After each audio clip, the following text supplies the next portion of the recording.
Special जिम्मेदारी दी गई है, तो उन्होंने मुझे अपॉइंटमेंट दी और फिर 1.5-2 घंटे तक हमारी वहाँ पर चर्चा चली। खुद परमजीत माही जी भी मेरे साथ इस चर्चा में थे और उन्होंने भी भारत में क्या क्या हो रहा है, मैंने भी भारत में क्या क्या हो रहा है, ये सारी बातें वहाँ पर बताई। और सतपाल ममन जी अम्बेडकर इंटरनेशनल मिशन यूके के माध्यम से उन्होंने जो मुझे मेमोरेंडम तैयार करके दिया था वो मैंने वहाँ पर सबमिट किया। और हेरिसन एकिन्स जी ने मुझे ये विश्वास दिलाया कि आने वाले जो साल में है वो इंडिया के ऊपर ये रिपोर्ट बनाएंगे। अब ये रिपोर्ट उन्होंने रिलीज की है, ये जानकारी देने के लिए मैं ये वीडियो बना रहा हूँ। भारत के सभी मीडिया ने इस रिपोर्ट का बहिष्कार किया है, बॉयकॉट किया है। कोई भी मीडिया ये रिपोर्ट नहीं बताना चाह रहा कि इस रिपोर्ट में क्या लिखा है, और इसलिए ये रिपोर्ट, ये वीडियो बनाकर मैं आप लोगों को बताना चाह रहा हूँ कि ये रिपोर्ट में क्या लिखा हुआ है। सबसे पहले तो ये जानकारी देना चाहता हूँ कि USCIRF, United states commission for international religious freedom ने ये कबूल किया कि भारत में धार्मिक अल्पसंख्यकों का उत्पीड़न हो रहा है, उनकी हत्याएं हो रही है। जय श्री राम न बोलने पर उन मुसलमानों को मारा जा रहा है, शेड्यूल कास्ट के बच्चों को मारा जा रहा है, ये उन्होंने कबूल किया। और कुछ चर्चेस के ऊपर, क्रिश्चियनों के ऊपर भी हमले हो रहे हैं, तो ये उन्होंने रिपोर्ट में कबूल किया कि हाँ, कि भारत में इस तरह का माहौल बनाया हुआ है। और भारत को countries for particular concern, CPC, यानी विशेष ध्यान देने योग्य देश के सूची में यूएससीआईआरएफ ने भारत का समावेश किया है। अब इसके बाद भारत में किसी भी तरह का हेट स्पीच होता है, धार्मिक उत्पीड़न होता है, किसी भी अल्पसंख्यक, चाहे वो मुस्लिम हो, चाहे वो बुद्धिस्ट हो, या चाहे क्रिश्चियन हो, किसी भी धार्मिक अल्पसंख्यकों के ऊपर अगर कोई भी अन्याय होता है, कोई भी अत्याचार होता है, किसी सिख को भी अगर कोई अन्याय अत्याचार होता है, तो यूएससीआईआरएफ उसमें डायरेक्टली इंटरफेयर करेगी। और इस तरह का पहला ये कदम उन्होंने उठाया कि भारत को उन्होंने CPC के लिस्ट में समाविष्ट किया है, कंट्री ऑफ पर्टिकुलर कंसर्न के यादी में, सूची में भारत का समावेश यूएससीआईआरएफ ने किया है। दूसरी बड़ी बात, जितने भी ऑफिशियल्स मोदी सरकार के हैं, जितने भी जो ऑफिसर्स और मंत्री है मोदी सरकार में, उन सभी लोगों को यूएस का वीजा ये उनको बैन किया गया है। किसी को भी यूएस का वीजा नहीं मिलने वाला। और खुद अभी मोदी भी, जो ट्रम्प के इतने अच्छे क्लोज फ्रेंड बताए जाते हैं, तो खुद अब आने वाले समय में मोदी और अमित शाह के ऊपर भी इस तरह का बैन, इस तरह का जो सैंक्शन है, ये लाने का काम यूएससीआईआरएफ ने, ये सेकेंड पॉइंट में बता रहा हूं कि यूएससीआईआरएफ ने ये कदम उठाया कि भारत मोदी सरकार के सभी ऑफिशियल्स को, किसी को भी वीजा यूएस का नहीं मिलेगा। और तीसरा कदम उन्होंने उठाया है कि जो फंड वो लाया करते थे, मोदी यहाँ पर लाया करते थे, जो बीजेपी और आरएसएस को फंड देने का काम कर रहे थे, जो डाइवर्ट करके वहाँ पर वो सारा फंड देने का काम कर रहे थे, तो यूनाइटेड नेशंस ने, यूएस ने ये इस फंड को रोक दिया है। अब वो बीजेपी को, मोदी को किसी भी तरह की आर्थिक सहायता नहीं करेगी। इस तरह के 3 ये बड़े फैसले यूएससीआईआरएफ ने लिए हैं। और पूरा ये जो रिपोर्ट है, आप यूएससीआईआरएफ के वेबसाइट से पढ़ सकते हो। डिटेल में ये रिपोर्ट लिखा गया है। मैं शंभू जी से और संदीप चौरे जी से, नेशनल दस्तक और बहुजन टीवी के लिए भी उनको कहूँगा कि ये रिपोर्ट पढ़े और जो जानकारी वहाँ पर दी है, ये जानकारी अपने चैनल से बताने का काम करें, क्योंकि गोदी मीडिया कभी भी इन सारी बातों को बताने का काम नहीं करेगी।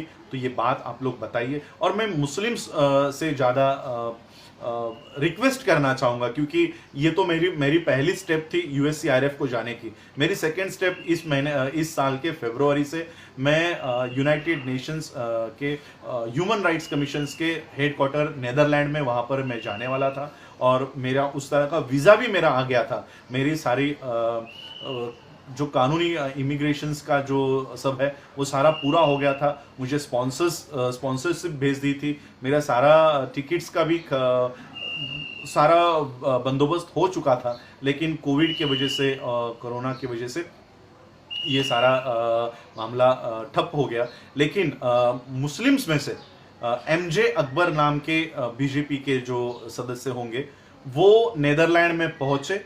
यूनाइटेड नेशंस की जो ह्यूमन राइट्स कमीशन की एक शाखा है जो पूरे विश्व में मानव अधिकारों के उल्लंघन के ऊपर कानूनी कार्रवाई करती है, ये वहां पर जाके उन्होंने कहा कि भारत के किसी भी मुसलमानों के ऊपर कोई भी तरह का अन्याय और अत्याचार नहीं होता है। इस तरह का बयान एमजे अकबर ने वहां पर दिया है। तो मैं भारत के मुस्लिम से भी विनती करना चाहूंगा कि अपने हक और अधिकार के लिए भी आवाज उठाए, और अगर इस तरह के लोग वहां पर जाके बयान दे रहे हैं तो उनका खंडन करें और वहां पर बताएं, यूएससीआईआरएफ को बताएं, human rights commission, United Nations की जो अंतरराष्ट्रीय इंटरनेशनल ह्यूमन राइट्स कमीशन की जो शाखा है नेदरलैंड में, जो जिनका हेडक्वार्टर है, उनको बताएं कि किस तरह से भारत के मुसलमानों को उत्पीड़ित किया जा रहा है, उनको जय श्री राम न बोलने पर उनको मारा जा रहा है। अब हम लोग जामिया मिलिया के बारे में देख रहे हैं, जेएनयू के बच्चों के बारे में देख रहे हैं, किस तरह से दिल्ली पुलिस एट्रोसिटीज कर रही है।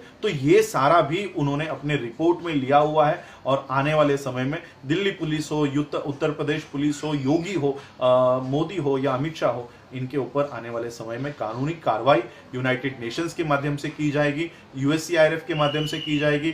खुद यूएससीआईआरएफ ने ट्रम्प के ऊपर भी वहां पर टिप्पणी की है कि ट्रम्प का कर्तव्य था कि वहां के जब वो इंडिया के विजिट के लिए आए थे तो यहाँ के धार्मिक अल्पसंख्यकों के उत्पीड़न के बारे में कहे, लेकिन ट्रंप ने ये बात नहीं की, तो वहां पर जाके उनको उसका सामना करना पड़ा। तो ये सारी बातें यूएससीआईआरएफ ने अपनी रिपोर्ट में लिखी है। ये यूएससीआईआरएफ के वेबसाइट से आप लोग डाउनलोड करके पढ़ सकते हो। तो यही जानकारी देने के लिए मैं आज ये वीडियो बनाकर आप लोगों को ये बात बताने आया था कि 1-2 साल पहले मैंने इसी तरह से एक वीडियो बना के कहा था कि अगर यूएससीआईआरएफ के लोगों को यहाँ पर आने से रोका जाता है तो हम वहाँ पर जाएंगे और सभी तरह की जो उत्पीड़न की घटना हो रही है भारत में उसका जवाब हम लोग वहाँ पर देंगे। तो मैं वहाँ पर गया, 1 अक्टूबर को मैंने वहाँ पर सारा बयान दिया और आज हमारे सामने उसका रिपोर्ट है।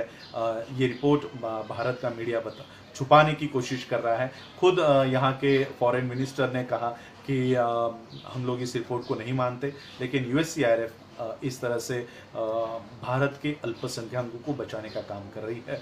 और मैं आने वाले समय में आप सभी लोगों का, मुस्लिम्स हो, क्रिश्चियंस हो, बुद्धिस्ट हो, सभी अल्पसंख्यक इस देश में है, उनसे एक ये वादा चाहता हूँ कि जब भी हमारे ऊपर कोई भी अन्याय हो, अत्याचार हो, इस तरह की घटना घटित हो, तो ये प्लेटफॉर्म्स हमारे लिए बने हैं। यहाँ पर अगर हम अपनी आवाज़ रखते हैं, जहाँ पर हमारे खुद 130 मेंबर ऑफ पार्लियामेंट हमारी आवाज़ नहीं उठा रहे, तो उस संसद से हम लोगों को कोई अपेक्षा नहीं रखनी चाहिए। जहाँ पर सुप्रीम कोर्ट जब कोरोना के इस प्रादुर्भाव से पूरा देश जूझ रहा है, तब सुप्रीम कोर्ट के जजेस कह रहे हैं कि शेड्यूल कास्ट की लिस्ट को फिर से बनाया जाए और शेड्यूल कास्ट नई तरीके से कौन कौन शेड्यूल कास्ट की जातियों में आ रहे। तो इस तरह का काम कोरोना के पीछे, कोरोना के आड़ में ये किया जा रहा है। संविधान को नष्ट करने का काम कोरोना के आड़ में भारत में हो रहा है। अभी आज सुबह एक खबर आई है कि महाराष्ट्र के मुंबई में आईएफएससी का जो ऑफिस हुआ करता था, जो सारा कैपिटल यहाँ पर हुआ करता था, वो गांधी धाम में शिफ्ट किया जा रहा है और सभी आर्थिक व्यवहार अब गुजरात में होंगे और पूरे देश की जो आर्थिक व्यवस्था है वो अब गांधीधाम से चलाई जाएगी। तो पूरा देश ये किस तरह से ख़त्म करने का काम बीजेपी और ये लोग कर रहे हैं, तो हम लोग देख रहे हैं। तो ऐसे हालातों में एक तरफ सुप्रीम कोर्ट से भी हम लोगों को न्याय नहीं मिल रहा, संसद हमारी बात नहीं कर रही, राष्ट्रपति धक्के खा रहे हैं, तो हम लोगों को एक प्लेटफॉर्म हमारे पास है, वो है अंतर्राष्ट्रीय मानवाधिकारों का ये प्लेटफॉर्म और यूएससीआईआरएफ जो धार्मिक अल्पसंख्यकों के उत्पीड़न के खिलाफ काम करता है। ये प्लेटफॉर्म पे हमको हमारी आवाज़ वहाँ पर बुलंद करनी है और इसी आंदोलन में आप लोग साथ देंगे, ये आशा और विश्वास मैं आप लोगों के ऊपर रखता हूँ। आप लोगों ने मुझे सुना, आप सभी लोगों का आभार और विशेष आभार श्री गुरु रविदास सभा ऑफ न्यूयॉर्क, क्योंकि न्यूयॉर्क में भी बहुत कोरोना के केसेस बढ़ रहे हैं और खुद मेरे साथी भी इससे जूझ रहे हैं, तो मैं सभी लोगों की पूरे विश्व के लोगों की कामना करता हूं कि जल्दी से जल्दी ये कोरोना से ये पूरा विश्व बाहर निकले और आप लोग भी अपना ख्याल रखें। तो सभी लोगों ने जिन जिन लोगों ने मुझे इस मोमेंट में साथ दिया, मैं सभी लोगों का आभार व्यक्त करता हूं और यही रुकता हूं। आप लोगों ने मुझे सुना उसके लिए आभार। जय भीम, जय भारत।